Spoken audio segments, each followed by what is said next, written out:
buenos días, muchas gracias por acompañarnos. Estamos en Editorial Debate, que pertenece al sello Penguin Random House, muy emocionados de este encuentro de Andrés Oppenheimer con la comunidad universitaria. Por supuesto, es un evento organizado por la universidad. Yo simplemente a nombre de la editorial quería agradecer enormemente las facilidades para llevar a cabo este encuentro de nuestro autor con la comunidad universitaria y decir que Sálvese quien pueda es un libro de esos raros que a uno le toca editar, de los que se siente particularmente orgulloso, porque no es un libro que vaya a pasar desapercibido, es un libro crucial para entender nuestro tiempo.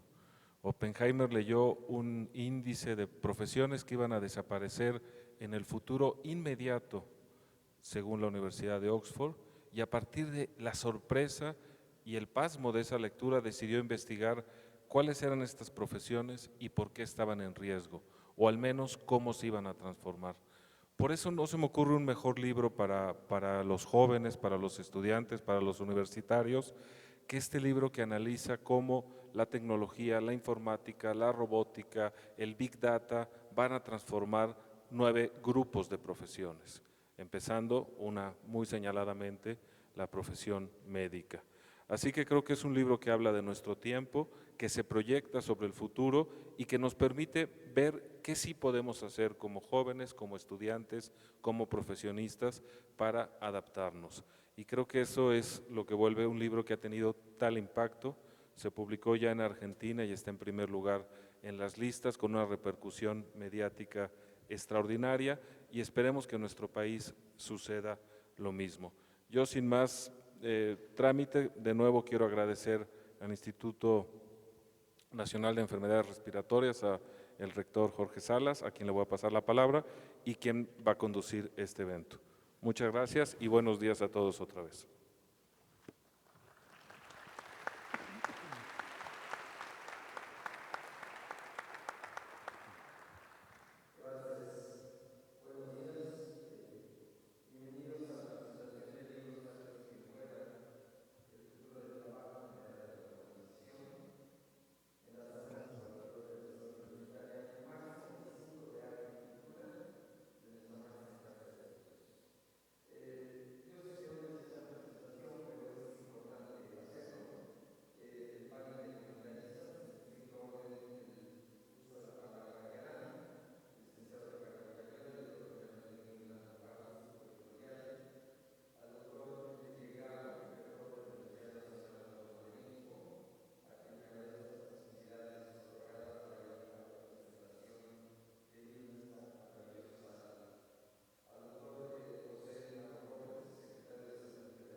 Concluirá este evento 10 minutos antes de las 11 de la mañana y unos minutos después Andrés Oppenheimer firmará libros en uno de los espacios dentro de la sala.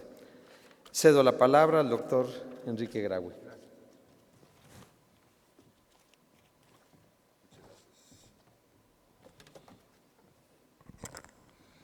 Buenos días tengan todas y todos ustedes. Doctor José Narro, secretario de Salud y es rector de esta universidad, mucho gusto tenerlo por aquí. Usted sabe que esta es su casa. Maestro Andrés Oppenheimer, autor del libro que presentamos el día de hoy. Gracias por acompañarnos en este recinto universitario. Doctor Jorge Salas Hernández, director del Instituto Nacional de Enfermedades Respiratorias, gracias por su presentación y coordinación, y al licenciado Ricardo Cayuela, director general de Penguin House, quien editó el libro. Gracias por esta oportunidad de comentarlo. Yo quisiera iniciar leyendo una cita que creo que es oportuna para el momento. Voy a citarla textualmente conforme a su transcripción al español. Dice: les sorprenderá quizás saber que cuanto he escrito sobre eventos y descubrimientos antes de que entraran en el dominio de las realidades científicas, estos ya estaban inventados a medias. Yo simplemente me limité a describir lo que debía convertirse después en realidades. Estas palabras o estas notas provienen de una entrevista hecha a Julio Verne a fines del siglo XIX y publicadas en el diario norteamericano The Pittsburgh Gazette. Más adelante, en la misma entrevista, Julio Verne decía: cada hecho geográfico y científico contenido en cualquiera de mis libros ha sido examinado con mucho cuidado y es escrupulosamente exacto. A diferencia de 20.000 leguas en viaje en submarino y del Capitán Nemo, sálvese quien pueda, no es ciencia ficción o novela del futuro, pero sí, como hace un siglo decía Julio Verne, el contenido de la obra de Oppenheimer ya existe o está en proceso de convertirse en realidades cotidianas. El texto que hoy presentamos es un fascinante fruto de un trabajo periodístico riguroso, apegado a realidades científicas y tecnológicas y escrupulosamente documentado. Desde sus primeras páginas, sálvese quien pueda, atrae al lector con una premisa que puede llegar a ser realidad. De acuerdo con un estudio de la Universidad de Oxford, en el transcurso de las siguientes 2 décadas, el 47% de los empleos en Estados Unidos posiblemente habrán sido reemplazados por robots o por equipos de inteligencia artificial. Partiendo de ese vaticinio, Andrés Oppenheimer se hace una serie de preguntas sobre los alcances y límites de la nueva revolución industrial que son plasmadas en el texto que hoy presentamos. Para responder estas preguntas, el autor realizó un variado e interesantísimo número de entrevistas con los expertos más importantes y vanguardistas del orbe, arribando a conclusiones que obligan a una obligada reflexión. Con agudeza, Andrés Oppenheimer nos invita a cuestionarnos el impacto de la automatización y en un sálvense quien pueda, sugiere cómo enfrentar esta nueva realidad. Porque en buena medida, la robótica y la inteligencia artificial desplazarán a trabajadores de todos los niveles y ocupaciones y necesitaremos crear nuevas oportunidades laborales para contrarrestar el ímpetu tecnológico que podrá derribar los cimientos de la actual planta laboral. En este nuevo escenario, algunos trabajos dejarán de existir, otros necesariamente se transformarán. Laboralmente, pasaremos por una etapa de transición hacia un mundo en donde el trabajo cada vez será más automatizado y en donde requeriremos aumentar la productividad para mantener empleo y crecimiento. Para Andrés Oppenheimer, esa transformación tecnológica y ocupacional será, en el futuro inmediato, un proceso inestable. Pronostica en el libro que los efectos de esta nueva revolución provocarán crisis sociales y económicas en aquellos países en donde la riqueza se acumula en unas cuantas manos.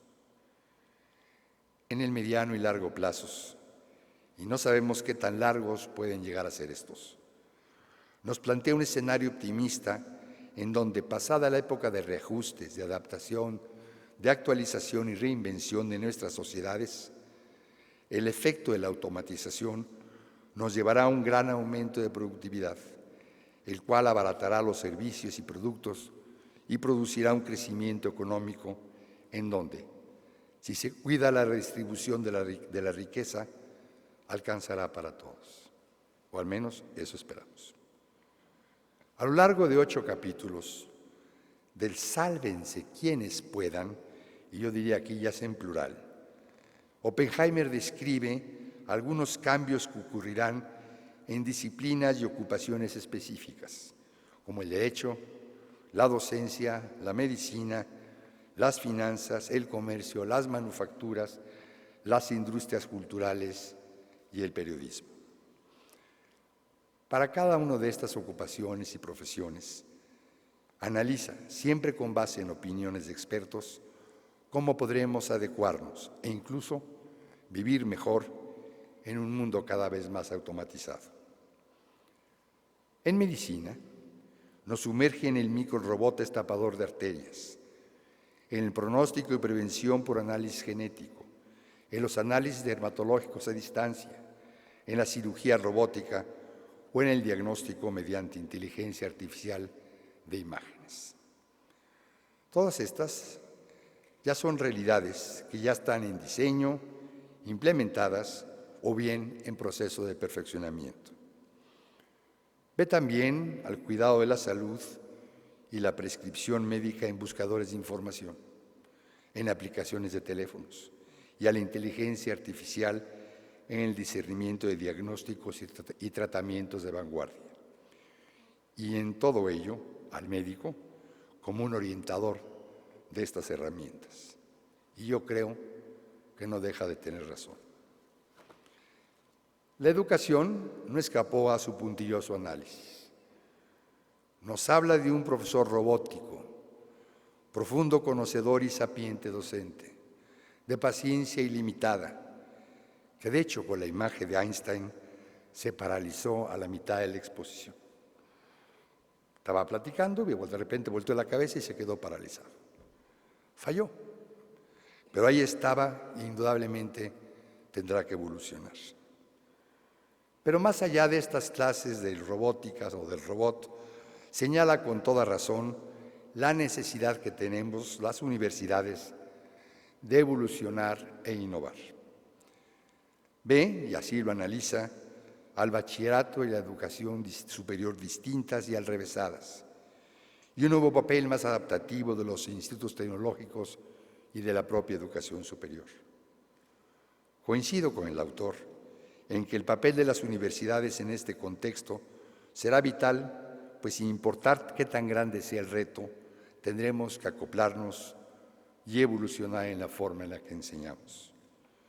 Sin pausa y con determinación, habremos de transformar también nosotros la educación. Hacerla permanente y continua. Crear en los estudiantes aptitudes analíticas y reflexivas y estimular en ellos la capacidad de adaptación a situaciones cambiantes, creando currículos flexibles que generen la necesidad de innovar y de atreverse a una creatividad constante y diversa, pues sólo así los egresados podrán adaptarse y adueñarse de un mercado laboral en permanente transformación.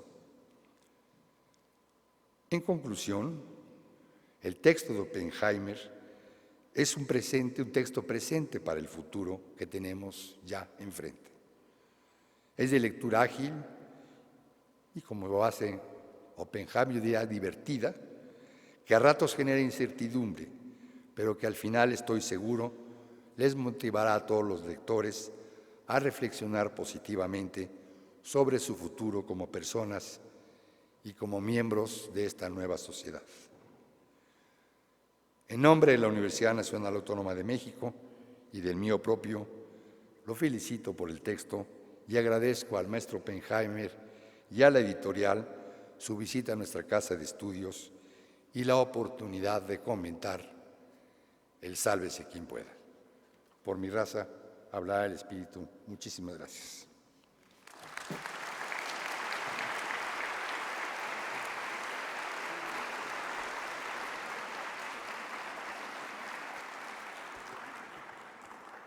Gracias. Enseguida el comentario del doctor José Narro Robles, secretario de Salud.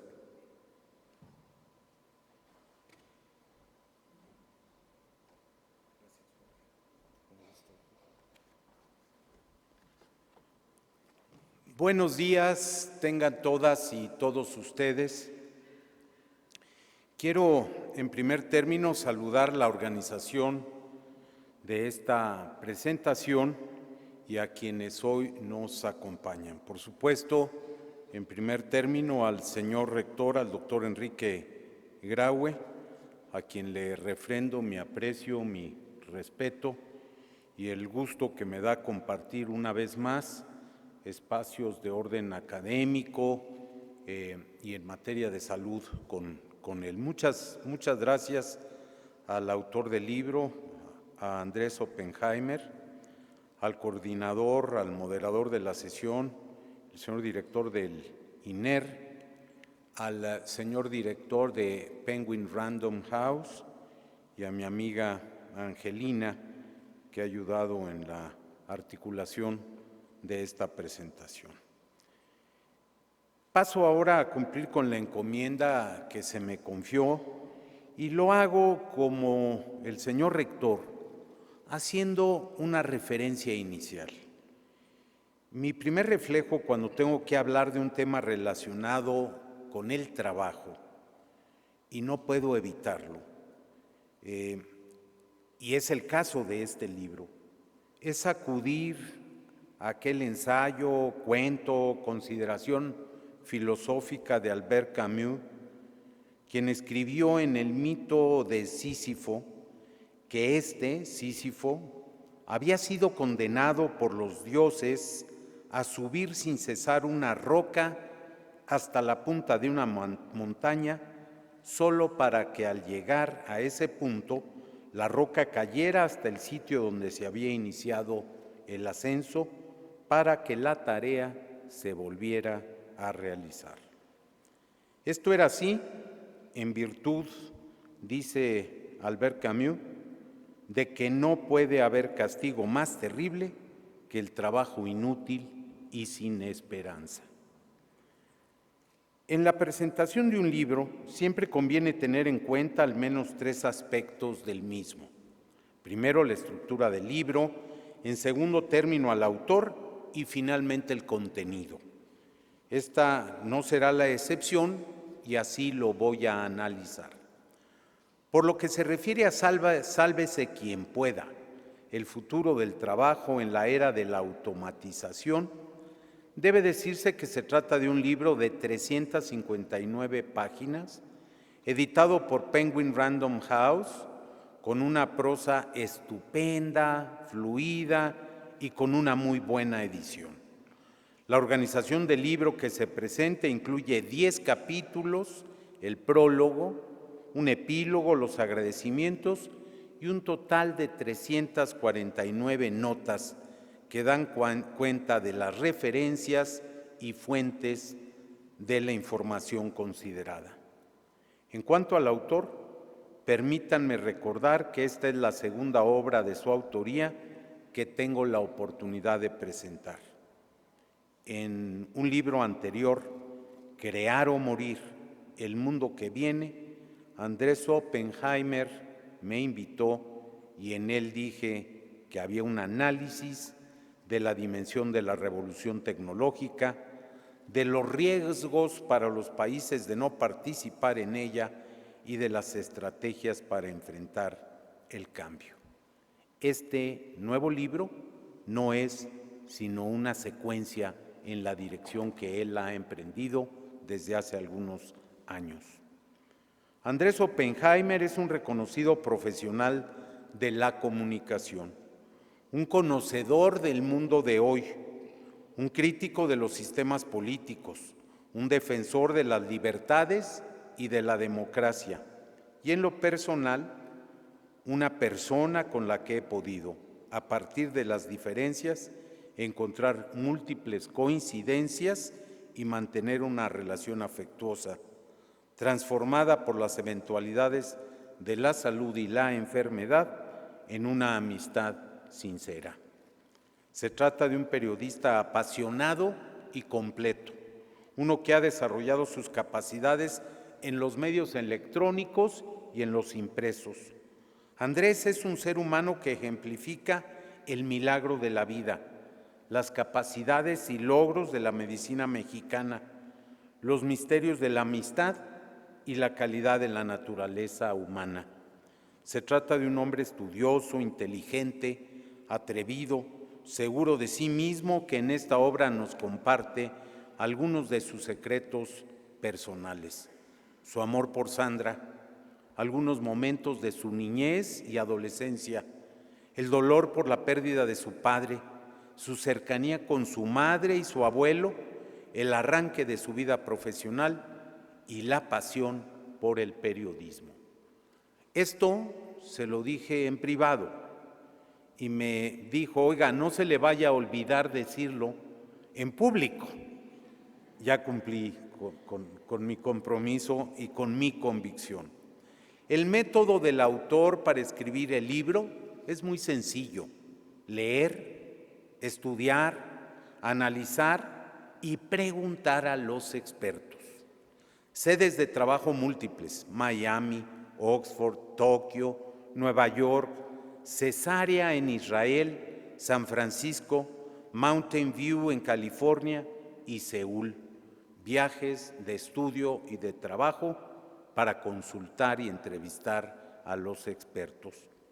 Por lo que hace al contenido del libro, se trata de una obra que coloca a los desafíos sociales y humanos de la tecnología en el centro de la agenda política y el debate. La lectura de esta obra crea conciencia sobre el desempleo tecnológico que parece inminente y que nos afectará globalmente, al igual que respecto de la responsabilidad de todos para enfrentar los riesgos. En particular, me sacudió su consideración sobre el peligro de que los desarrollos que se registran e impactan nuestras vidas puedan llegar a anestesiar nuestra capacidad de asombro. Con profunda capacidad reflexiva, Andrés pasa revista al futuro de periodistas, banqueros, abogados, contadores, docentes, aseguradores, médicos, actores, músicos, deportistas, transportistas y trabajadores manufactureros, al igual que el futuro de los restaurantes, los supermercados y las tiendas. Paso ahora a hacer 4 consideraciones. Primera, el libro está lleno de información, de opiniones documentadas e inteligentes, de consideraciones profundas y bien centradas. En él se hacen viajes frecuentes al pasado, pero también al porvenir. Se piensa en las sociedades bien desarrolladas e igualmente en los países pobres que solo cuentan con mano de obra o materias primas. De muchas maneras se sostiene un argumento fundamental: cómo hacer compatible la preocupación por los trabajadores con el impulso de la automatización. Analiza el caso de la renta básica universal el impuesto a los robots, el impulso a la educación o el fomento a la innovación, como algunos de los mecanismos que desarrolla en el libro y que documentan mi afirmación. De acuerdo con esto, entre los países que han asimilado o lo están haciendo esta realidad de la sociedad contemporánea, puede uno citar a Corea del Sur, Suecia, Singapur, Finlandia o Dinamarca. Al referirse a las transferencias gubernamentales, recuerda el caso de México con aquel programa de los años 90 llamado Progresa y su influencia en Brasil. Sin duda, como ahí se señala en una entrevista a un alto economista del Banco Interamericano de Desarrollo, al programa en México le faltó la dimensión laboral y productiva. Me declaro con él como un optimista irredento. Él se llama tecno-optimista, yo optimista, irredento e integral. Estoy seguro que la humanidad sabrá absorber los efectos de la automatización. Hay muchos intentos de combatir situaciones innovadoras que no tuvieron éxito. Déjenme recordarles: el libro, la bicicleta, el cine y en especial las universidades. Invención maravillosa, próxima a cumplir 1000 años de existencia en la concepción occidental.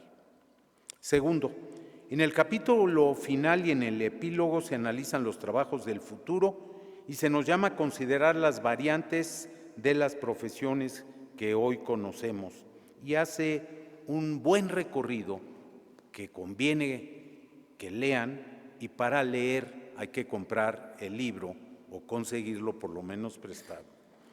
Y a ese conjunto de profesiones, de trabajos que él señala, yo agregaría al menos otros 3 perfiles: el de los cuidadores de la cadena de la vida en el planeta, el de los nuevos humanistas y bioeticistas, y el de los líderes capaces de entender las nuevas realidades, las necesidades y los compromisos por seguir. Nos hemos acostumbrado a pensar que la paternidad y la maternidad se tienen que vivir, ya que no se pueden aprender y tampoco enseñar. También a que los gobernantes se forjan en la práctica y no en la preparación formal. Estas son verdades que hoy se deben desafiar. Tercero, el libro tiene obviamente reiteradas menciones dirigidas a los jóvenes. No podía ser de otra forma, ya que si bien no son los únicos afectados, sí serán los que sufrirán por más tiempo y con mayor profundidad las consecuencias de esta realidad que se presenta como ineludible. Me parece que hay que hacer caso de las medidas fundamentales que se recomiendan, por lo que se deben impulsar masivamente la educación de calidad y los procesos que fomenten la innovación, la creatividad y la inventiva. Hay que desarrollar una sociedad culta y con valores laicos bien asentados. De forma simultánea, hoy urge disminuir los rezagos. Hoy, como siempre, hay que combatir la pobreza y la desigualdad. Para el caso de los jóvenes, 4 recomendaciones que me inspiró la lectura del libro de Oppenheimer: pensar en grande, soñar, tener ideales y construir las nuevas utopías, hacer cosas para uno que sean útiles para los demás y escoger el futuro a partir, como él dice, de la pasión que les despierten las distintas actividades que se quieran realizar. 5 tareas para los maestros, prioridades que él señala: despertar la pasión. Segunda, la curiosidad. Tercera, estimular la perseverancia. El éxito, dice él, llega después del último de los fracasos. Enseñar y vivir en el ejemplo, la ética y el trabajo en equipo. Último comentario.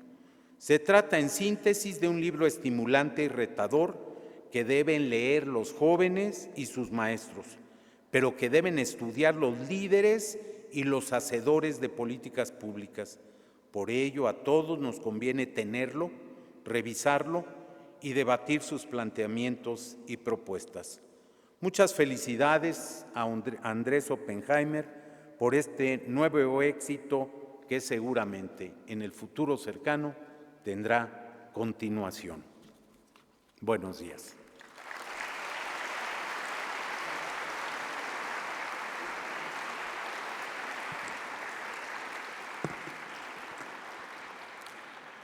Toma la palabra el autor del libro Sálvese quien pueda, Andrés Oppenheimer.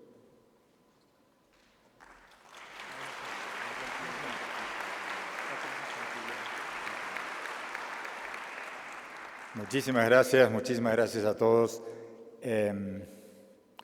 Como ustedes saben, los argentinos somos muy humildes y tantos elogios no nos caen bien. Estoy enormemente agradecido al doctor Graue, a quien no tenía el gusto de conocer hasta hoy, pero me honra muchísimo que esté con nosotros y que haya leído el libro. La verdad que es un enorme honor. Y mis felicitaciones y mi agradecimiento.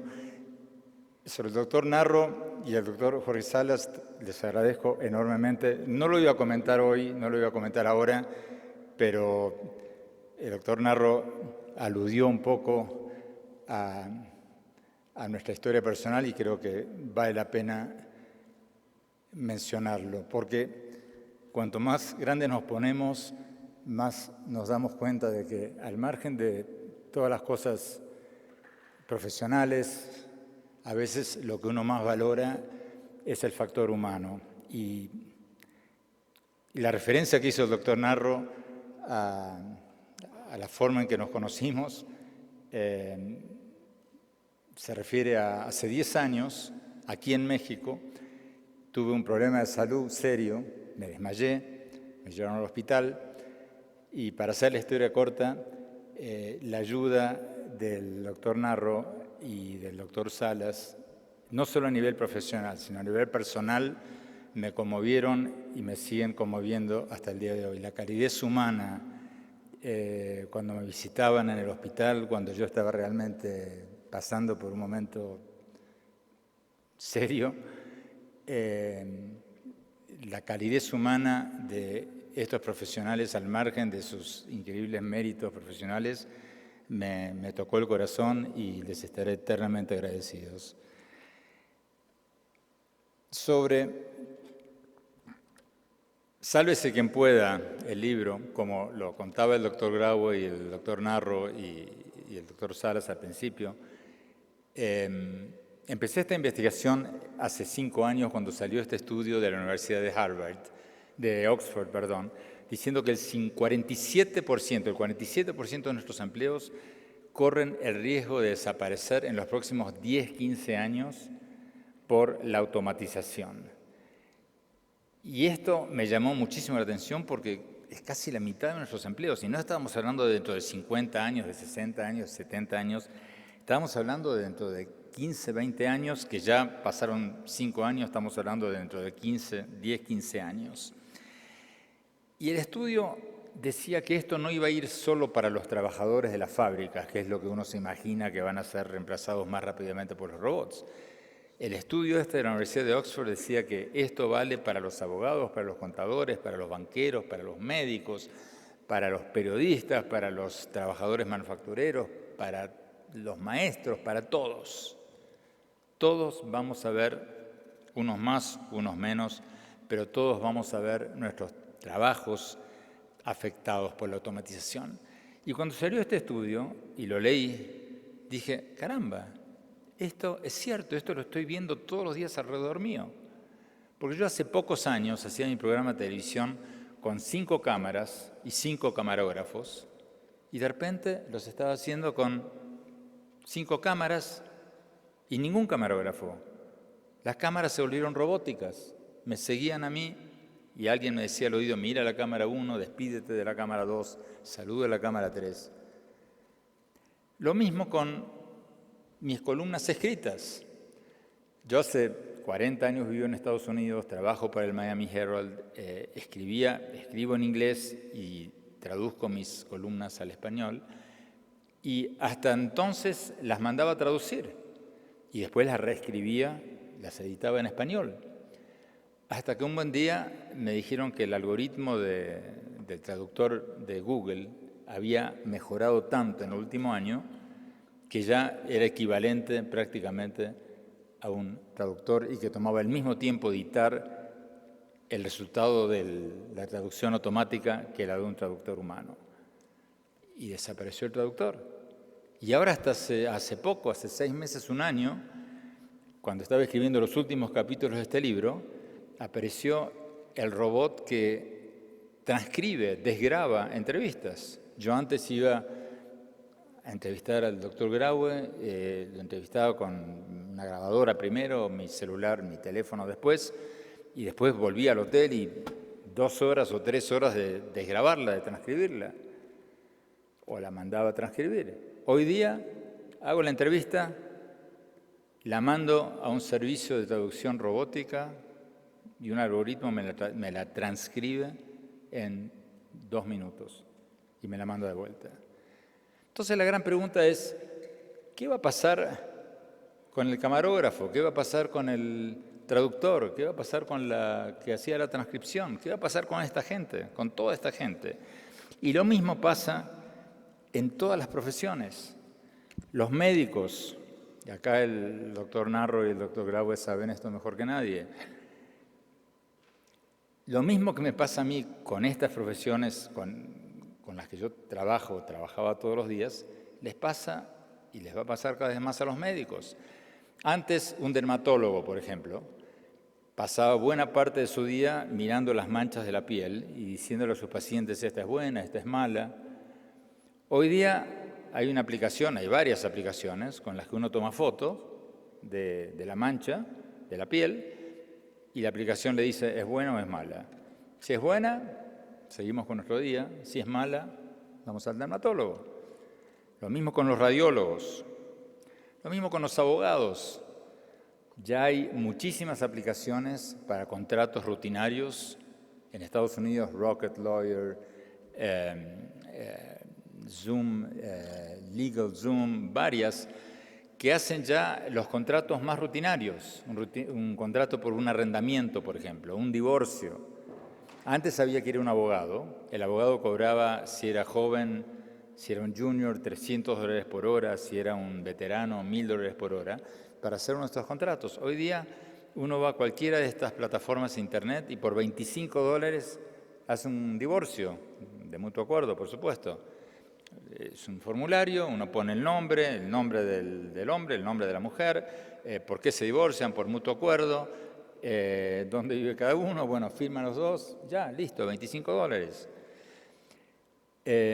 Lo mismo con los banqueros, los asesores financieros. Hoy día hay bancos virtuales en los que uno invierte, que ya no tienen que invertir en edificios y que son muchísimo más baratos para el cliente que los bancos tradicionales. Un banco tradicional en Estados Unidos, cuando uno invierte en una cuenta de inversiones, cobra el 1% de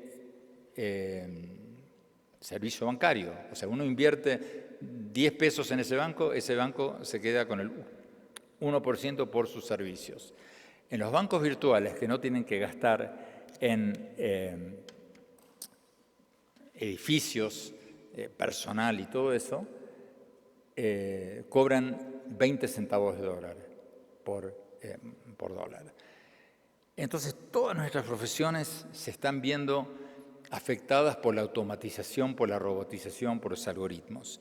Entonces, lo que hice es, como decían el doctor Graue y el doctor Salas y el doctor Narro, decidí investigar cómo esto va a afectar a cada una de nuestras profesiones. Porque hay varios libros escritos sobre el futuro del trabajo, pero yo no había visto ninguno que habla de profesión por profesión. Entonces lo que hice fue viajar a Silicon Valley, a Nueva York, a Japón, a Corea del Sur, a Finlandia, a Israel, a varios países, a hablar con los futurólogos más importantes de cada ocupación, de cada profesión, y ver cómo ven ellos el futuro de cada ocupación específica y dedicarle un capítulo a cada una de ellas.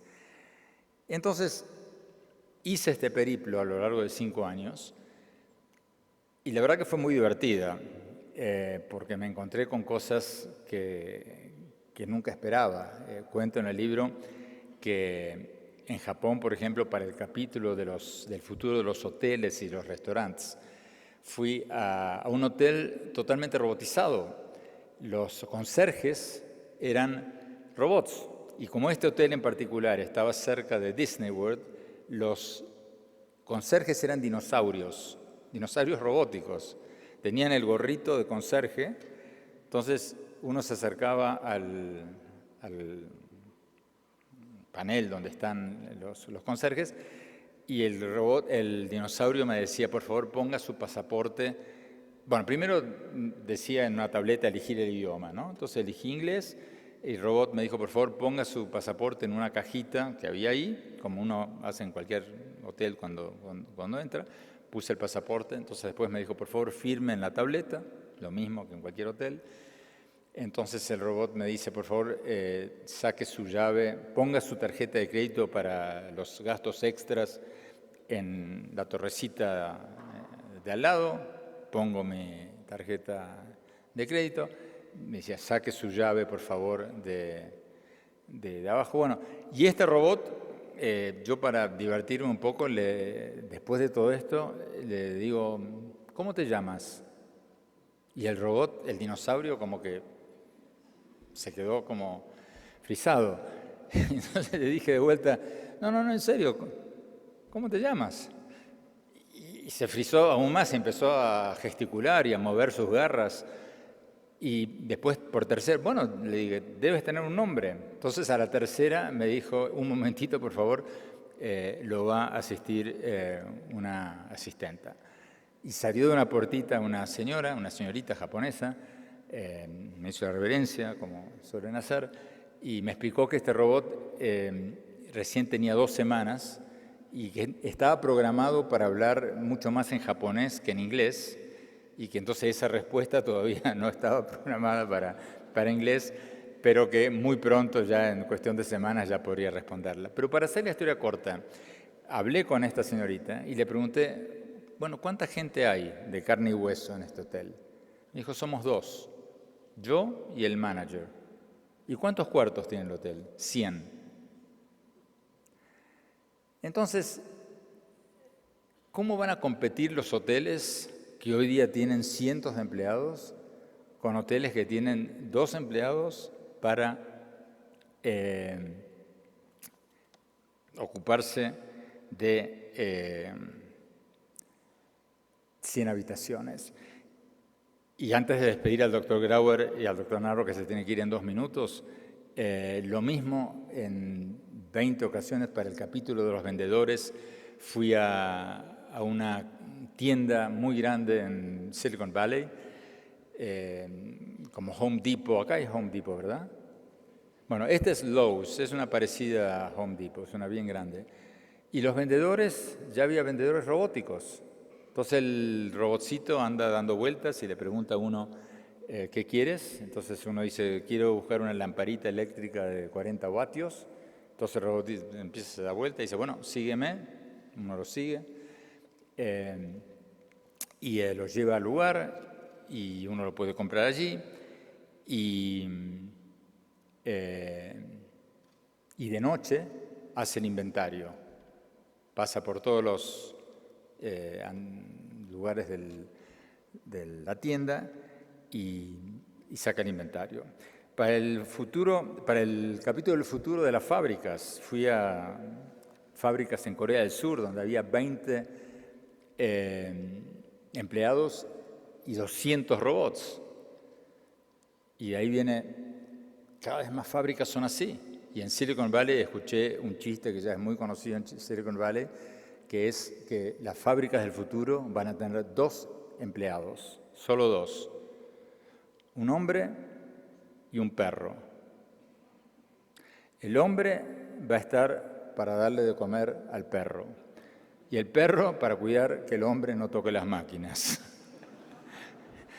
Con esto quiero darle la oportunidad al doctor Narro y al doctor Graue de ir a su compromiso, porque sé que por el tráfico tienen miedo de perderlo. Les agradezco enormemente, súper honrados que ambos hayan estado con nosotros. Y un gran aplauso, por favor, para el doctor Graue y el doctor Narro. Vayan.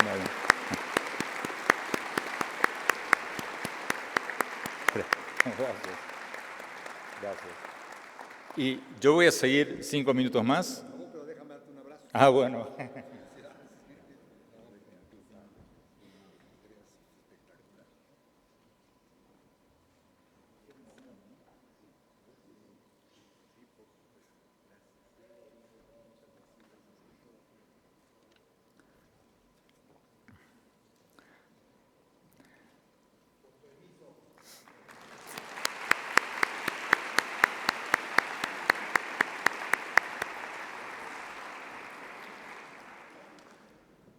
Bueno, muchos de ustedes pensarán que esto es algo que le va a pasar a los países ricos, a Estados Unidos, a Japón, a los países más industrializados. Yo pensaba lo mismo cuando empecé esta investigación. Cuando fui a Oxford y leí esta estadística del 47%, yo pensaba que, bueno, hasta que esto llegue a América Latina van a pasar siglos, yo no lo voy a ver. Y me equivoqué totalmente, porque los mismos economistas de la Universidad de Oxford me dijeron, Andrés, esto le va a pegar muchísimo más a los países emergentes que a los países desarrollados, por una simplísima razón. Los países emergentes tienen mucho más manufacturas, fábricas, que los países industrializados. Y los robots lo primero que van a reemplazar son los trabajos repetitivos, rutinarios que realizan las fábricas. Entonces me dijeron ellos, esto le va a pegar muchísimo más a China y a México que a Estados Unidos o Alemania o a Japón. Y dicho y hecho, al poco rato, a los 2 años, el Banco Mundial sacó un estudio diciendo exactamente eso, que esta cifra del 47% de trabajos amenazados es para Estados Unidos. Para México, para China va a ser muchísimo más del 60%, en algunos casos más del 70% de los trabajos van a estar amenazados. Y la otra cosa que deben estar pensando ustedes es, bueno, esta historia la venimos escuchando desde hace mucho tiempo. Mucha gente me dice, bueno, Andrés, esta historia de que los robots nos van a reemplazar, o sea, la venimos escuchando desde hace 50 años. ¿Se acuerdan de los dibujitos animados de los Jetsons, de los supersónicos? Ya en los años 60, en los supersónicos, se decía que los robots nos iban a reemplazar. Entonces mucha gente me dice, esto no es nada nuevo, vienen vaticinando que los robots y los algoritmos nos van a reemplazar desde hace 50 años y no pasó. Pero lo que se olvidan o lo que no saben quienes dicen eso es que hay un elemento nuevo que va a cambiar todo. Porque como todas las tecnologías tienen una meseta y de repente se disparan. Los teléfonos celulares existieron durante muchos años hasta que en el 2007 el iPhone, ¡boom!, se separó. Y hoy día estamos todos caminando por la calle mirando nuestros mensajitos de nuestros iPhones. Y lo mismo con todas las tecnologías. Pero está pasando algo nuevo que nunca había pasado. Los robots existen en las fábricas de automóviles, por ejemplo, desde hace 60 años. Pero ahora, por primera vez, los robots están siendo cada vez más baratos y cada vez más inteligentes. ¿Qué significa eso? Que de repente, hoy día, un robot es tanto o más barato que un obrero en una fábrica manufacturera, por ejemplo. Un robot industrial hace 8 años, en el 2010, costaba el equivalente a 5.3 años del costo de un trabajador. En otras palabras, una fábrica de autos que compraba un robot, le costaba ese robot lo mismo que 5.3 años de un trabajador. Hace 2 años, en 2016, eso había bajado a 1 año. Y hoy probablemente sea 6 meses y en 1 año probablemente van a ser 3 meses. Y el robot no se toma vacaciones, trabaja 3 turnos seguidos, no pide aumento de sueldos, no está jugando con su celular. Entonces, esto es imparable. Esto no lo va a poder parar nadie. Entonces, esto es nuevo y esto está ya empezando a cambiar la economía mundial. Adidas, por ejemplo, la fábrica de zapatillas, se acaba de ir de China, acaba de mudar sus fábricas de China a fábricas robotizadas en Estados Unidos y en Alemania, más cerca de sus mercados. La semana pasada estuve en Argentina presentando el libro, como estoy haciendo ahora en México. Entrevisté al presidente Macri, le pregunté sobre esto, digo, ¿ustedes son conscientes de este tsunami de automatización que se viene en todas las profesiones? Y me dijo, muy poca gente. Yo sí, me dijo, y me contó una anécdota que me dejó duro y que explica un poco lo que está pasando en todo el mundo, pero que mucha gente todavía no entiende. Cómo se están automatizando todas las fábricas. Y el presidente Macri me contaba, hace poco me anunciaron una inversión de $200 millones de una fábrica cervecera. Y yo estaba feliz, y íbamos a hacer un gran anuncio. Llamé a mis ministros para hacer un gran anuncio. Hasta que me enteré que esta inversión de $200 millones iba a crear solo 22 puestos de trabajo. Y me decía, esto es el equivalente a un negocio de empanadas, a una pequeña taquería entre quienes hacen las empanadas y las venden. Ese es el gran desafío que vamos a tener todos nuestros países en el futuro muy, pero muy próximo. Todas nuestras profesiones van a ser revolucionadas, sacudidas por la robótica y por los algoritmos. Esto nos va a afectar absolutamente a todos. En Miami, donde yo vivo, ya hay muchos restaurantes automatizados. En Japón fui a restaurantes donde ya no hay mozos, donde hasta los chefs son robots. Restaurantes de sushi, donde el sushi viene en una correa automática, uno está en su mesa, tiene una tableta, pone su tarjeta, elige el sushi, y al rato viene en la cinta corrediza una bandeja con el número 17, supongamos que esa es nuestra mesa, con el sushi. Y el chef es un robot que con un brazo robótico corta el sushi y con el otro le pone el salmón, los huevitos de pescado y todo eso. ¿Dónde nos lleva todo esto para concluir en los 5 minutos que nos quedan? Yo a largo plazo soy optimista. A largo plazo y a mediano o largo plazo soy optimista porque la tecnología siempre ha creado más trabajos de los que ha eliminado. Eso siempre ha ocurrido en la revolución industrial. Los que operaban, los trabajadores de los telares manuales, cuando surgieron los telares mecánicos, empezaron a quemar los telares mecánicos, diciendo esto nos va a dejar todos sin trabajo. ¿Y qué pasó? Pasó lo contrario. El telar mecánico empezó a producir más ropa, más barata, la gente empezó a comprar más ropa. Eso le dio a la gente más trabajo en la industria textil. Lo mismo pasó cuando surgieron los automóviles. Los que conducían las carretas se fueron a la huelga y empezaron a quemar autos diciendo, uy, esta máquina nos va a dejar sin trabajo a los que conducimos las carretas, a los que fabrican las carretas, a los que cuidan los caballos, a los que hacen las cerraduras.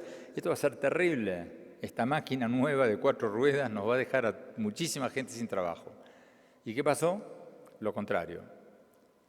Las fábricas de autos empezaron a contratar a cientos de miles de trabajadores. Hizo falta cientos de miles, millones de trabajadores para hacer carreteras, puentes.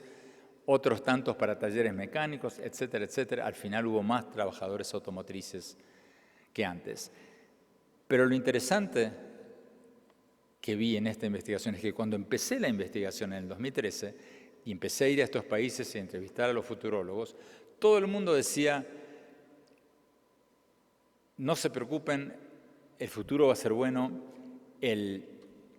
la tecnología siempre ha creado más trabajos de los que ha eliminado. Pero ahora, cuando lo terminé, ya están diciendo, cuidado, porque está ocurriendo algo nuevo. Y lo nuevo es que la aceleración tecnológica es tal, la tecnología está avanzando tan rápido que no nos da tiempo para reinventarnos. Entonces mucha gente se va a quedar afuera.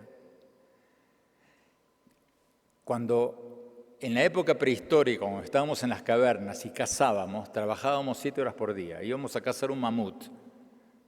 Y hasta que no lo cazábamos, no nos tomábamos un descanso.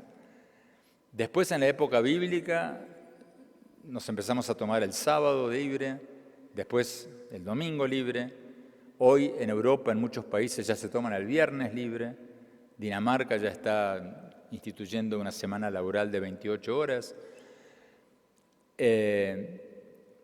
Estamos trabajando cada vez menos. Pero ¿qué pasa? En la época de las cavernas, cuando pasamos de ser cazadores a agricultores, tuvimos cientos de años, si no miles de años, para reinventarnos. Y más cerca ahora, en la revolución industrial, por ejemplo, cuando los faroles callejeros pasaron de ser faroles a gas a faroles eléctricos, los que prendían las lámparas a gas de las calles tuvieron 50, 60, 70 años para reinventarse, a ellos o a sus hijos. Hoy día, la señora que está en un parqueo, en un estacionamiento, entregando el ticket a los carros que entran y cobrándoles a los que salen, le avisan de una noche al día siguiente que va a ser reemplazada por una máquina de autopagos. No tiene 50 años para reinventarse. Y ese va a ser el gran problema que vamos a tener en el futuro próximo. Por eso en el libro digo que esto va a provocar una reacción, así como en la década de los 90 y en los 2000 tuvimos un movimiento anti-globalización, vamos a ver ahora un movimiento anti-robotización. Va a hacer mucho ruido, no va a lograr detener este fenómeno, porque este fenómeno va a ser imparable. Pero vamos a ver reacciones contra esto, porque aunque a largo plazo esto va a ser bueno, vamos a trabajar menos, vamos a tener más tiempo libre, los robots van a reducir los costos de muchas cosas, pero a corto plazo va a ser traumático. Y tenemos que prepararnos para eso.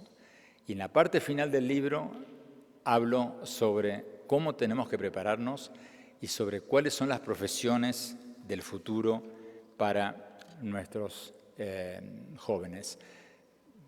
Por cuestiones de tiempo no me voy a referir a qué tendría que hacer México como país para no quedarse atrás, porque los chinos se están robotizando a toda máquina, México no tanto, y eso va a ser un serio peligro. Pero no quisiera terminar veo que hay algunos jóvenes acá, algunos chavos, algunas chavas, y no quisiera terminar sin contarles, aunque sea un pequeño % de lo que hablo al final del libro, cuando hablo de las 10 áreas de las profesiones del futuro. La automatización va a abrir muchos nuevos campos, ya los está haciendo. Cuando ustedes empiecen la universidad, o los que están en la UNAM ya, cuando ustedes se gradúen, van a trabajar en muchos trabajos que ni siquiera existían cuando ingresaron a la universidad. Si alguien le hubiera dicho a un joven de 25 años hoy que es administrador de Facebook o administrador de redes sociales para una empresa, que hubiera trabajado eso cuando empezó a estudiar hace 10 años, esa profesión ni existía. Y así va a pasar cada vez más con cada vez más profesiones. Pero los jóvenes van a tener que reinventarse constantemente. Se acabó, y los no tan jóvenes también, se acabó eso de que uno va a la universidad durante 4 años, le dan un papelito, sale y trabaja de eso de por vida. En el capítulo que hablo sobre los docentes, entrevisto a Rafael Reif, a Rafael Reif, que es el presidente de MIT, la universidad ranqueada como número 1 del mundo, y él me dice que la universidad va a pasar a ser como la suscripción de una revista. Tú te vas a suscribir a esa revista, a la universidad, vas a ir 4 años de joven y después vas a volver a los 5 años, a los 10 años, a los 15 años, a los 20, porque vamos a tener que actualizarnos y reinventarnos constantemente. Y al final del libro, para terminar, como les decía, hablo de las 10 áreas de las profesiones del futuro. Pero mi consejo para todos los jóvenes que están aquí y me escuchan es: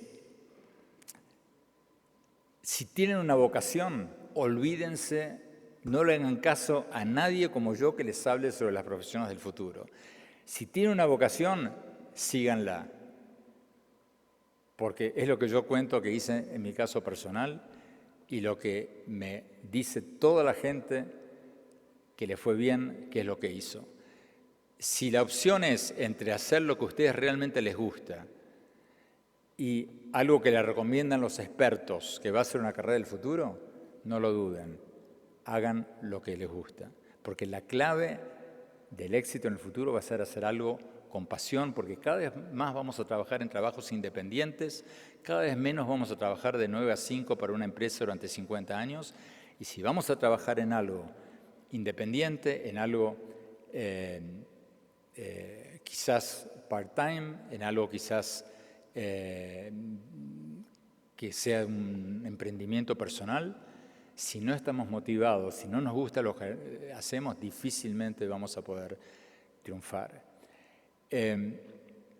Los profesores, los maestros van a tener que dejar de ser impartidores de conocimiento. Hoy día, en la época de Google, en que cualquier joven puede encontrar en Google lo que quiera, no tiene sentido que un maestro o una maestra le enseñe a los niños quién descubrió América o en qué año se inventó la imprenta. Ese rol lo van a hacer los robots. Y ya lo están haciendo. Los asistentes virtuales, el buscador de Google. El maestro, la maestra van a seguir existiendo por muchísimo tiempo y cada vez más, pero su rol va a ser totalmente diferente.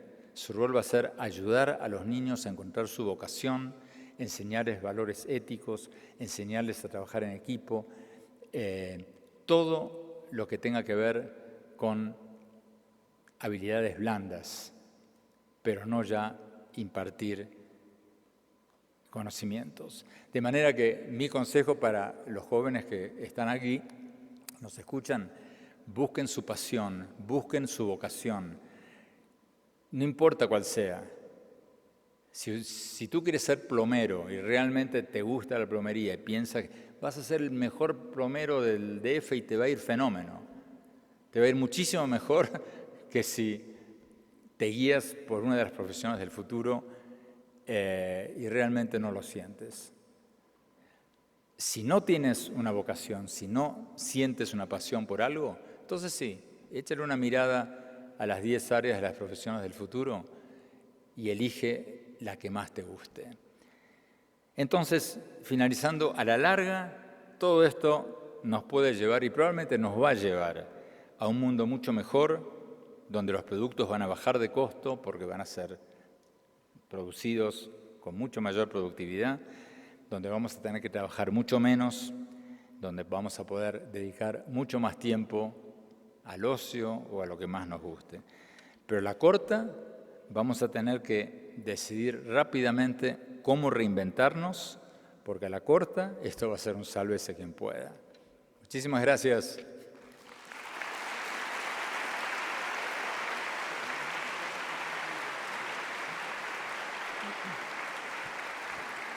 Gracias. Bueno, creo que el interés, por supuesto que se ha despertado. En el libro está a la venta. Yo tuve la oportunidad de leerlo y lo comentaba con Andrés. Es un libro de investigación. Es un libro que aporta datos increíbles, pero también parece una novela del futuro. Creo que conjunta estas y muchas otras cosas más.